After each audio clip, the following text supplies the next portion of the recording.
Hey Vibers, it's your boy Kai, and welcome to this week's episode of the Vibe with Kai podcast. Instead of inviting a guest to interview this week, I wanted to dive deep into a topic that's been a silent partner in my life's journey, and that is my battle with being a people pleaser.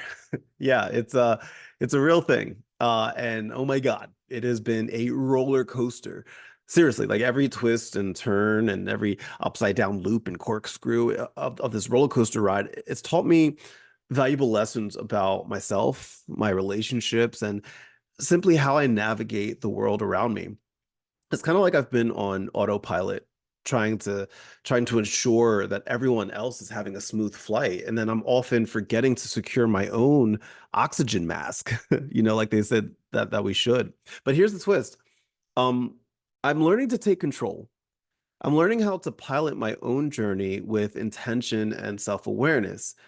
It's been a challenging yet very enlightening process, and I want to share that ride with you because I think it's time to talk about the ups and the downs, the highs and the lows, and how turning the controls inward has started to change the game for me. So let's buckle up, let's take a deep breath, and let's dive into this journey of people pleasing, shall we? Now, the realization that I'm a people pleaser, it didn't come easy. For years, my people pleasing tendencies were like shadows, following me discreetly around and influencing my decisions, my interactions, my self-esteem. And they like whispered these sweet nothings of approval and acceptance. If only I could make everyone else happy. But as I've come to learn, this pursuit was like chasing the horizon, always visible, yet forever out of reach. Acknowledging this pattern was my first step towards change. And now, as I embark on this path of self-discovery and assertiveness, I'm peeling back the layers of my people-pleasing persona, and I'm uncovering the authentic me underneath. It's this journey that's filled with vulnerability and courage and a dash of humor, I guess. Because let's face it, laughing at ourselves can be a powerful antidote for the seriousness of our struggles. So, with a heart full of hope and a spirit eager to grow, I want to be able to comfortably explore the complexities of people pleasing with you, everybody that's watching, everybody that's listening right now. I want to talk about how learning to find our balance between kindness to others and kindness to ourselves is really important. Now, here's the thing. It wasn't until my 30s that I had this eye-opening realization that I'm a people pleaser.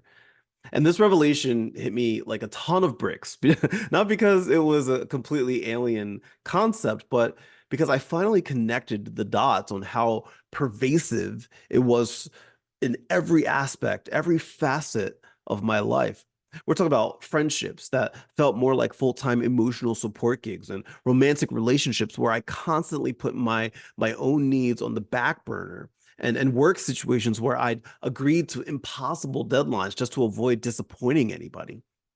It was as if my default setting was to ensure everyone else's happiness, often at the cost of my own mental peace and well-being. If you're listening to this and you're like, wait a second, that sounds familiar. That sounds familiar. This wasn't just like a quirky personality test. It's a deep-seated behavioral problem, a pattern that influenced my interactions and my decisions on a daily basis. The impact of my people-pleasing tendency was profound. It was far-reaching. In friendships, I was the go-to person. I am the go-to person for advice, for support, and I often lend a listening ear, regardless of how drained I feel.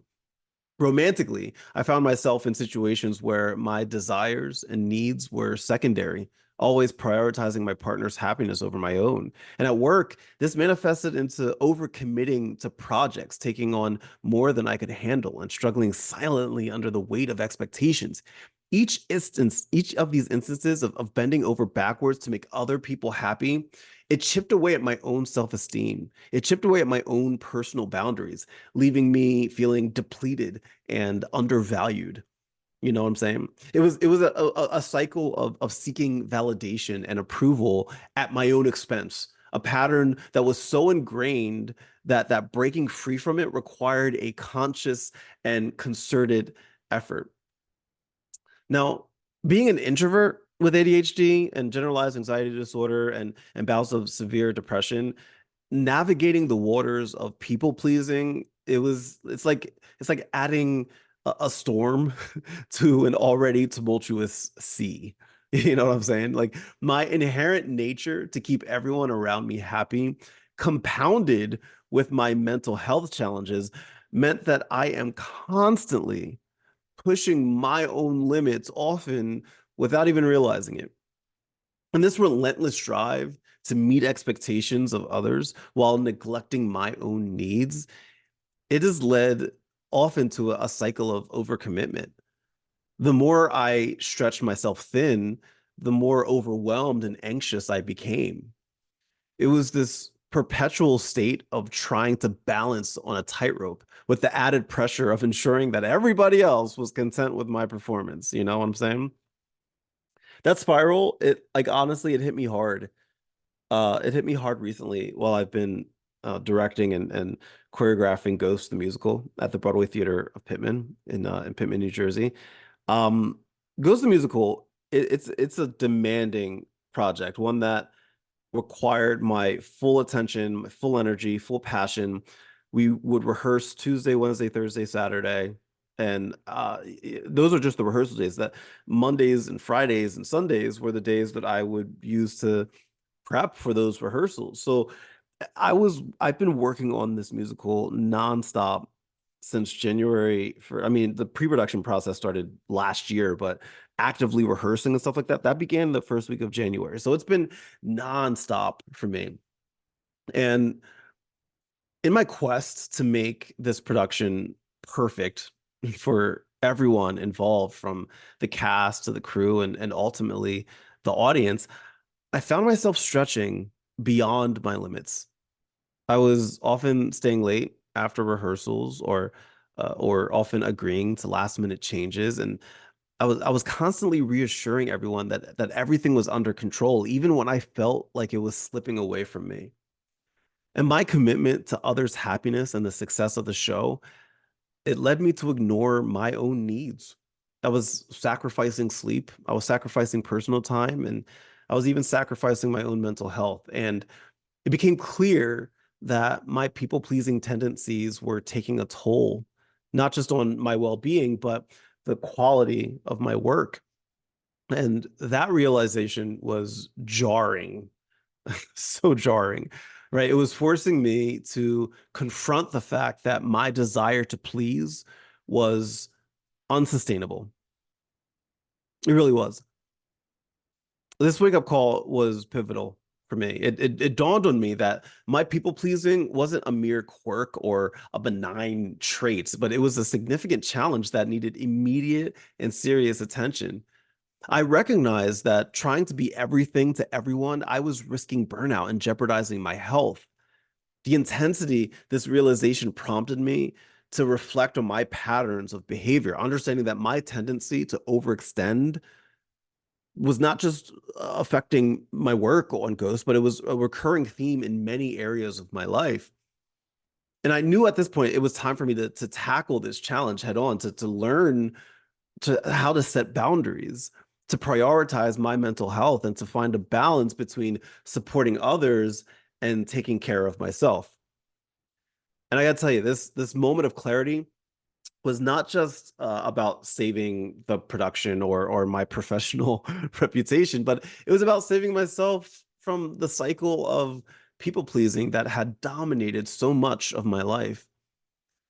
Now, people pleasing extends far beyond a simple desire for acceptance. It's a complex issue that digs deep into the roots of our mental health and our overall sense of joy. At its core, it involves sacrificing our own needs and boundaries in the pursuit of others' approval. A cycle that can lead to stress and burnout and a diminished sense of self-worth. This relentless pursuit of validation from others often masks deeper psychological needs and insecurities. reflecting a quest for connection and fear of rejection. Yet, despite this profound impact on our lives, the conversation around people pleasing remains surprisingly muted. It's a topic that many people grapple with in silence, and many people are feeling isolated in their own experience. And I wanted to dedicate this episode of my podcast this week to talk about this. I wanted to kind of break that silence, or at least attempt to. I wanted to open up about my own struggles with people pleasing, and I aim to not only shed light on this pervasive issue, but also hopefully foster a community or a safe area where people can openly discuss and tackle these challenges together. My intention in sharing this journey is not just to narrate my personal experiences, but to spark a broader dialogue on the subject. People pleasing affects an astonishing number of individuals, cutting across various demographics and personalities, yet it is often so overlooked in discussions about mental health. So I'm hoping that by bringing this issue to the forefront, I hope to encourage others to reflect on their own behaviors and recognize a shift in perspective from seeing people pleasing as a necessary means of social survival to understanding it as a barrier to genuine self-expression and fulfillment. Through this dialogue, I hope that I can empower others to identify and confront and transform their people pleasing tendencies into a balanced approach of relationships that honors both their own needs and the needs of others. And that's something that I'm working on myself. So let me share with you some of the ways that I've been managing my people pleasing habits. Number one, setting boundaries. Mastering the art of saying no has truly transformed my life. It was a revelation to realize that I didn't have to be on call for everyone else's needs around the clock. This simple yet powerful shift in my approach allowed me to reclaim my time and prioritize my own needs and well-being. It taught me the value of setting boundaries and the importance of self-respect. No longer feeling compelled to agree to every request or invitation it freed me from an overwhelming pressure to please others at all costs. And I got to tell you, this was a game changer that brought balance and peace to my hectic life, and it's proving that it's perfectly okay and actually essential to not be available 24/7. This newfound empowerment has been liberating. It's allowing me to invest more into my passions and into the people who truly matter to me. Number two, prioritizing self-care. Taking the time to engage in activities that recharge my batteries has been an absolute lifeline for me.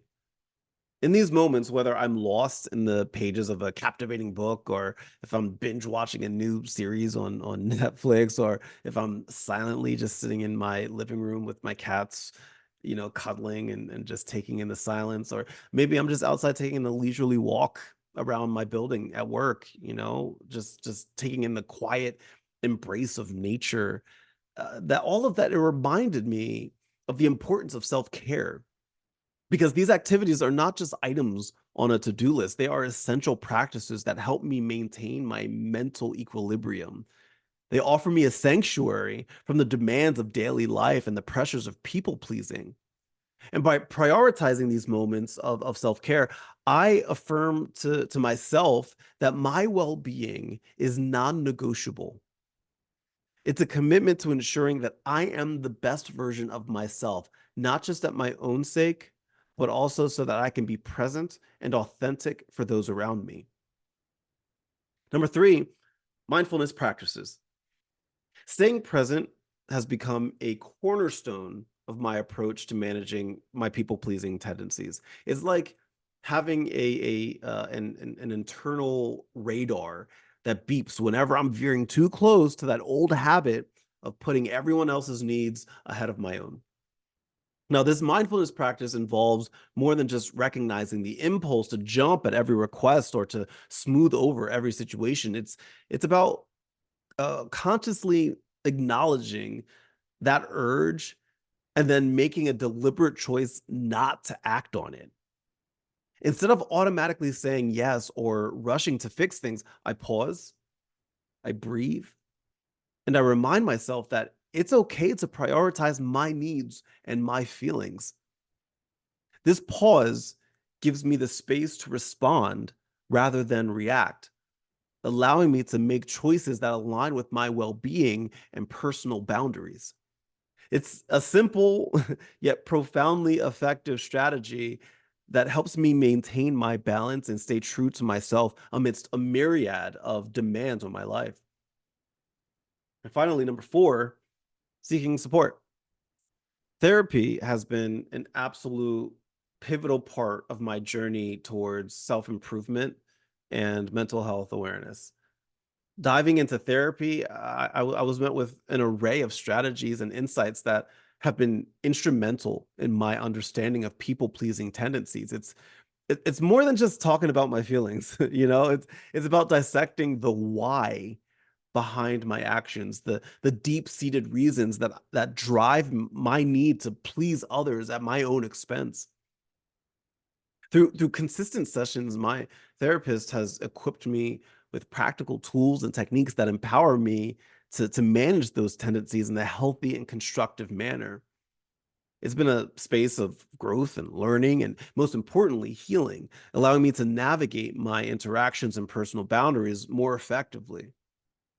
Therapy has not only enlightened me on the intricacies of my behavior, but it has also provided a solid foundation for building a more balanced and self respecting approach to how I live my life and interact with the world around me.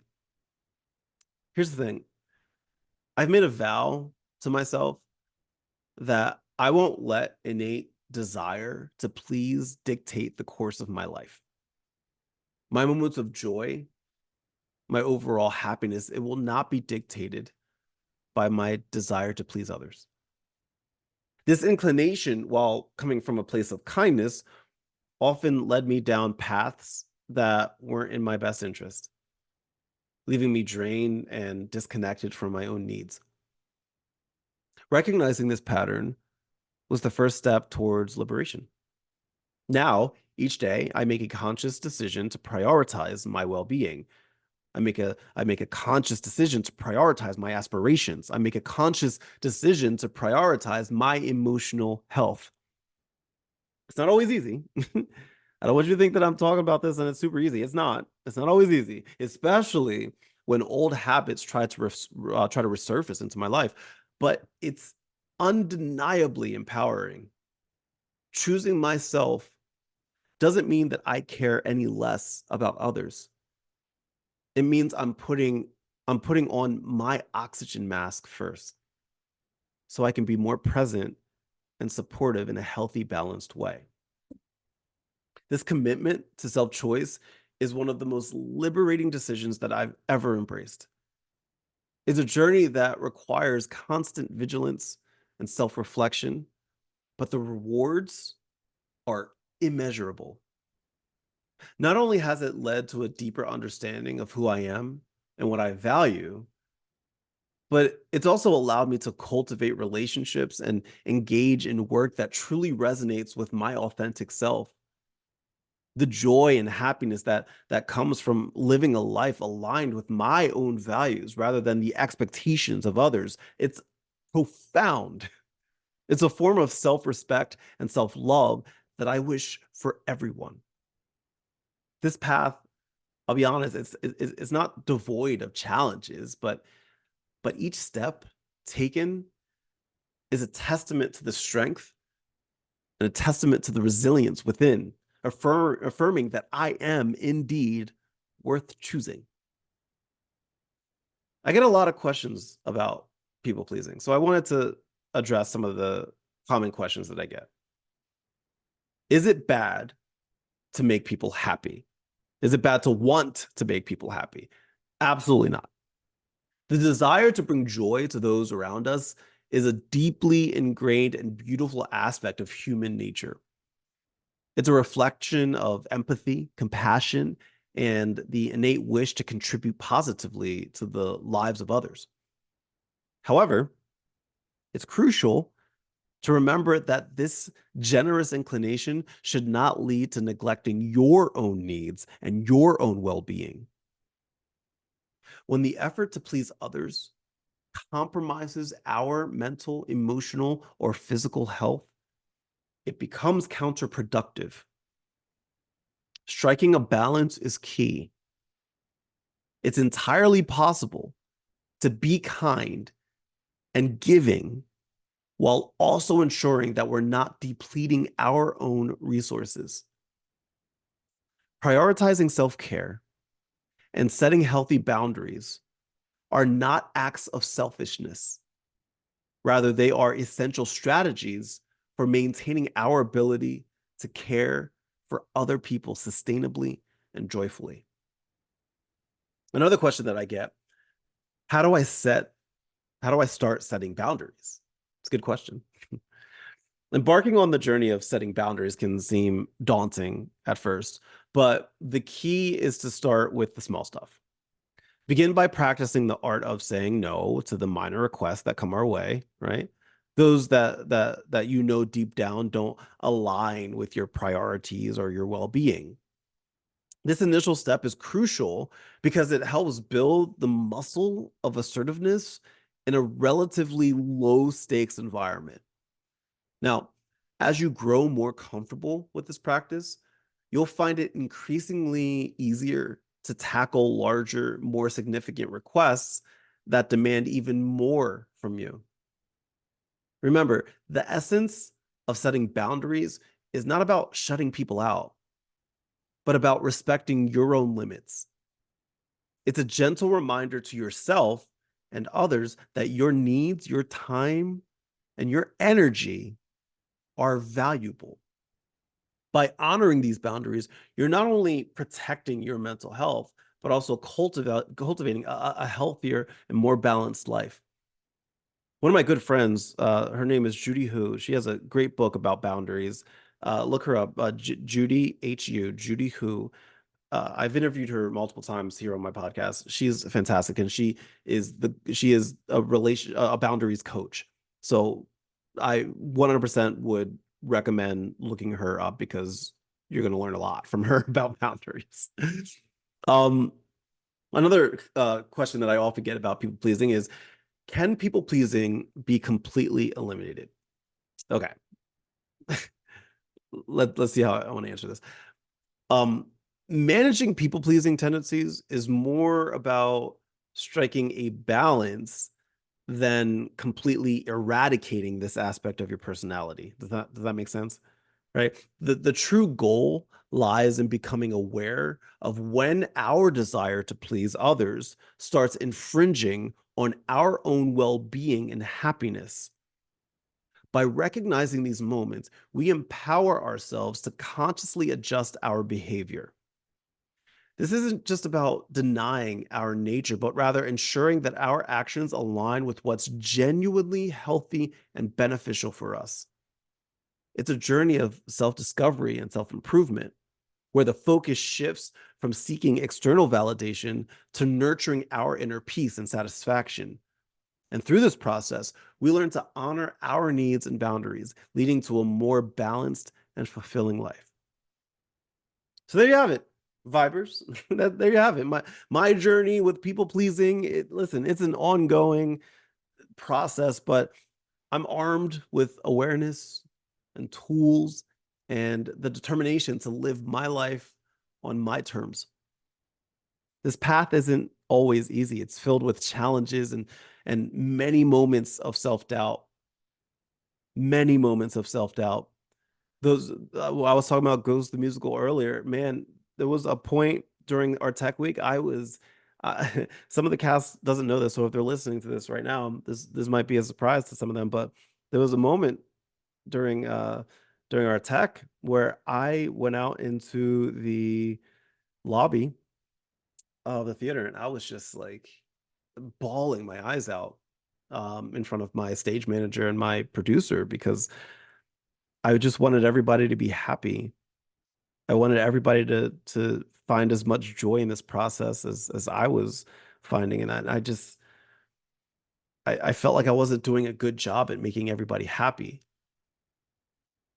And I realized that that was not how I should be viewing this experience.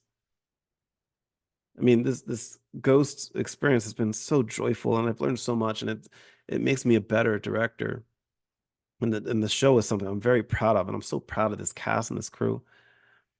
But the thing that I learned the most from Ghost, the musical, it isn't necessarily have anything to do with being a director. It has to deal with being a person that struggles with people pleasing. And in a way, I'm glad it happened because I feel better. I feel better equipped, and it opened my eyes to things that I know I need to work on from a mental health standpoint. And that's the reason why I'm doing this podcast episode today, because I learned so much about people pleasing and my mental health during this process. I'm like, I gotta share this with the world. I gotta share it with all of y'all because, man, I learned a lot, and I'd be remiss if I didn't share this with all of you. So this path isn't easy. It's full of self-doubt. But the key is to keep moving forward, learning from each of these experiences and using that knowledge to better navigate the complexities of our emotions and our relationships. It's not about achieving perfection because, hey, nobody's perfect. Nobody. It's about recognizing our patterns and understanding their impact on our lives and taking deliberate steps towards change. Each small victory is a step in the right direction, contributing to our overall growth and well being. Remember, Fibers, you are not alone in this journey. Each of us is on a unique path navigating the complexities of mental health with ups and downs and twists and turns. And it's perfectly okay to seek help along the way, whether it's through therapy, support groups, or simply talking to a friend. Embracing your own story with all of its imperfections and struggles, it's a powerful step towards healing. Setting boundaries is a crucial part of that process, allowing you to protect your energy and well being while still being there for others and still being there for others in a healthy way. You know what I'm saying? So let's continue our fight. Let's continue to fight the stigma surrounding mental health and people pleasing one day at a time. And we do that by opening up about our experiences. And when we do that, we not only liberate ourselves, but we also provide a beacon of hope for others who might feel isolated in their people pleasing struggles. This conversation about mental health and people pleasing, it's evolving. And by participating in it, we contribute to a more understanding and compassionate world. Your mental health journey is valid. And your efforts to manage your mental health, especially when it comes to people pleasing, it's commendable. So let's continue to keep this dialogue open and share our stories without fear and support each other in every step towards mental wellness, because together we make a difference, fostering an environment where everyone feels seen, heard, and valued. With that said, my friends, thank you so much for watching. Thank you so much for listening. As always, much love, good vibes, and I'll talk to you later. Bye.